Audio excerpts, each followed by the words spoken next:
Yeah, hello and welcome back to my weekly newsletter, almost weekly newsletter. That's how I should call it.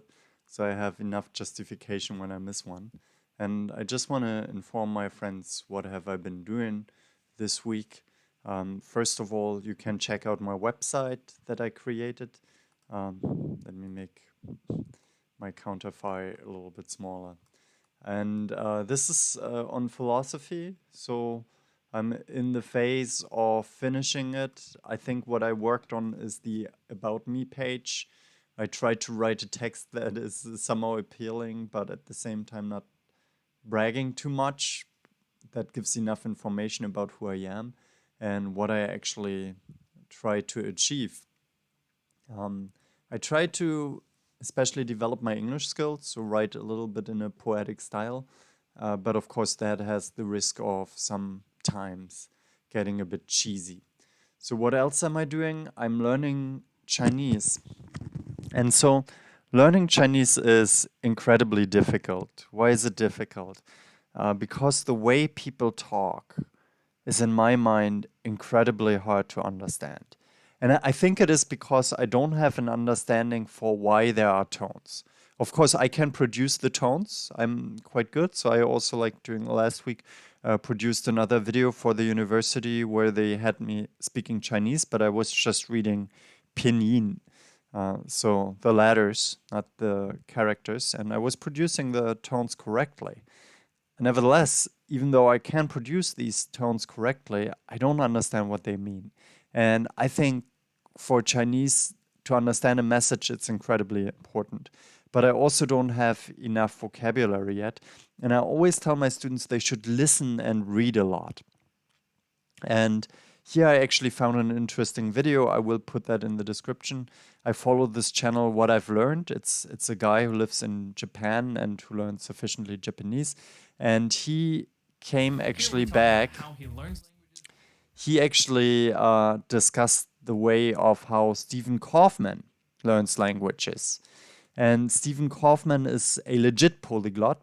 So why do I say a legit polyglot?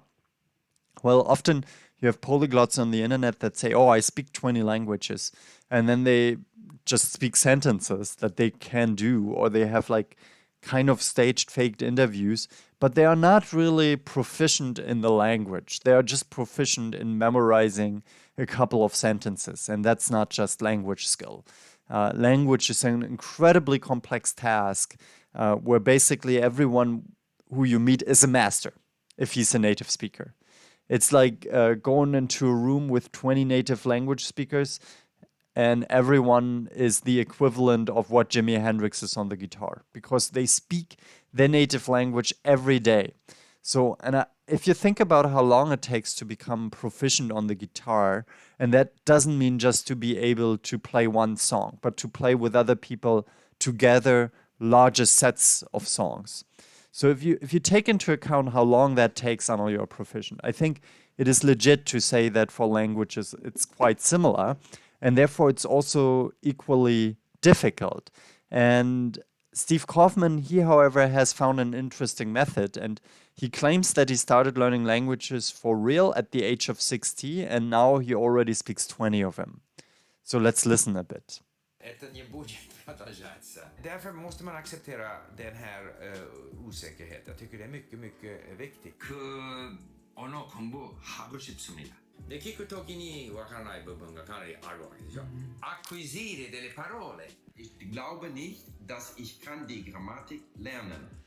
So the German sounds good. He says he doesn't believe that he can learn the grammar, and actually, ich glaube nicht, dass die Grammatik ich kann lernen. So that's wrong. He should say it in another word order because German has a different word order. So his grammar, he says he doesn't believe that he can learn the grammar, and obviously he didn't learn it. But I'm just poking him a bit. I think it's pretty impressive if he can really converse with me in German, and then the grammar does not matter. I always say to my students, what matters is the linguistic success, right? And if you're successful with your utterance, that means that the other person understands what you say, then who cares for grammar, right? So now the interesting question is, well, how did he learn that? And his technique is based on Stephen Krashen. Stephen Krashen's idea of comprehensive input, that you learn languages by small stories, reading and listening, and understanding messages. And this video is incredibly insightful, so I really recommend watching it. And what I did this week, I indeed bought the course from Steve Kaufman. And it is really motivating. It's called LinkQ. And I can say, like, I did Duolingo. I mean, kind of friend of mine, Severin Hacker, he has invented Duolingo, so I'm a great fan of him. But I have to say, I think this year is better because it gives you stories and then you go through the stories and at the end you answer some questions. But the important part are not answering the questions. The important part is to understand the sentences that are spoken and to trust your brain, that your brain learns automatically by this kind of contextual repetition. Of course, you will not learn everything perfectly, but I think you learn a language here in a more global perspective. Now, what's the problem with that? This is not sufficient to prepare individual tests at school. This is really a problem because you get grades at school and you want to perform well, right? But you don't learn singular words. Yeah, and that's also what I tell my students. Well, you probably need a long time, 6 months, and then you will see tremendous results instead of seeing small step results all the time. And it is also a bit related to the question whether you should learn something with the basics and then build it up in a pyramidal structure. I'm always not so much a fan of it. I'm more a fan of holistic learning that does not put too much emphasis on building basic structures. A lot of people always discuss that very hard with me, but I'm actually annoyed because I feel like they didn't really learn another language from the beginning. They didn't really learn an instrument, and they have no real achievements. But they tell me, no, you have to learn it with regard to the basics. I can say for the piano, if you don't make a leap of faith, let's call it that way, and you go for pieces that are way over your head at some point, and if you throw yourself in the cold water and learn swimming in the water, then I don't think you will learn it. Okay, that's this point on learning languages. Other point that I want to advertise, my African friends and me, like two Africans and a German, that's how we call it. We have another talk, and this time we talked on Squid Game because we watched Squid Game. And we talk what it is about, its capitalist message, and whether winners or takers win in the end. So I think it had some funny elements. I would be very happy if you watched that. I also put the link in the description. Then what I want to say, I got a new apartment, and let's watch a video of how my new apartment looks. And 这个在这里，我可以用。哦，好好。所有的东西都在这儿哈。好。这个很好，因为我喜欢弹钢琴。I'm always a bit embarrassed about my Chinese. I don't think my Chinese is very good, but I understand basic messages. So here you see the apartment. It has 2 rooms, a living room, kind of an old bathroom. It's not very clean in my mind, but it's efficient. I like it. It's big and it's fairly cheap. I think I pay for this apartment in euros, maybe 250 euros, so it's okay. And the heating price is also not too high. I paid, for the whole winter, I paid 240 euros. That's okay, right? Let's see how warm it is. I hope it's warm. Right now, I'm not in that apartment. I'm still somewhere else. Then I want to say about my Instagram. I hope you can follow me on Instagram. I started a new channel and I already collected 200 followers. Very proud of that. And I really want to make that more about photography. And I changed a bit my approach. Before I was always very hesitant to post pictures because I always felt that it wouldn't be sufficient to the quality standards that I had. And somebody said, yeah, when you have a reel, you have to put like at least 10 pictures in every reel, and then yeah, it just blocked me, right? But now I just say, no, I post every day 3 pictures. I can delete them again, right? And so I did that, and it runs quite well.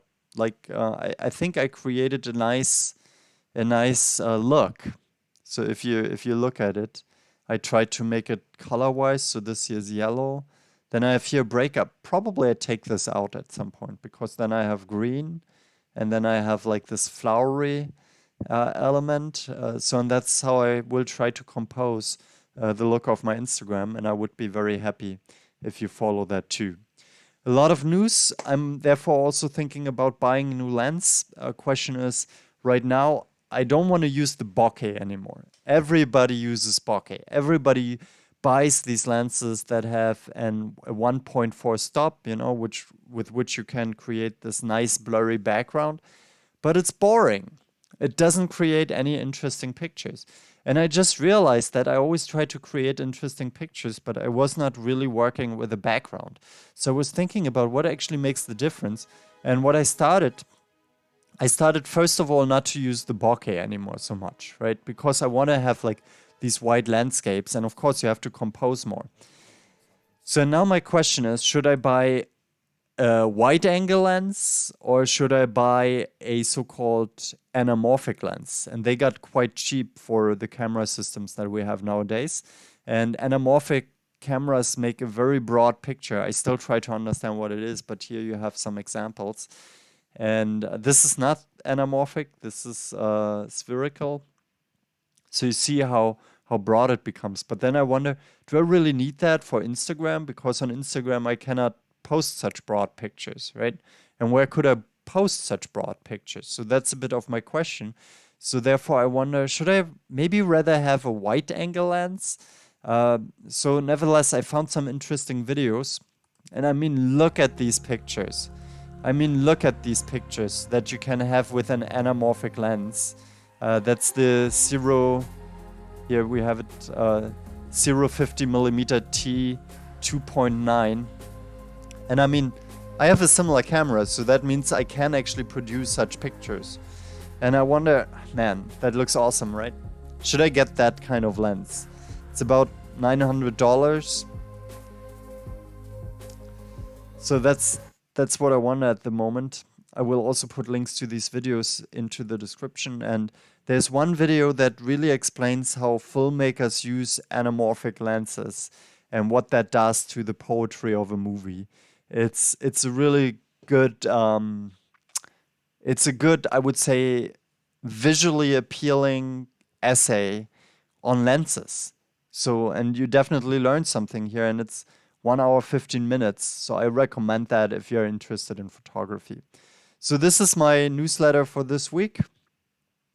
I hope you were interested, and I will keep you up to date. And please follow me, follow my blog, or wherever you see it, my YouTube channel. And see you hopefully next week for the almost weekly on my philosophy. Bye-bye.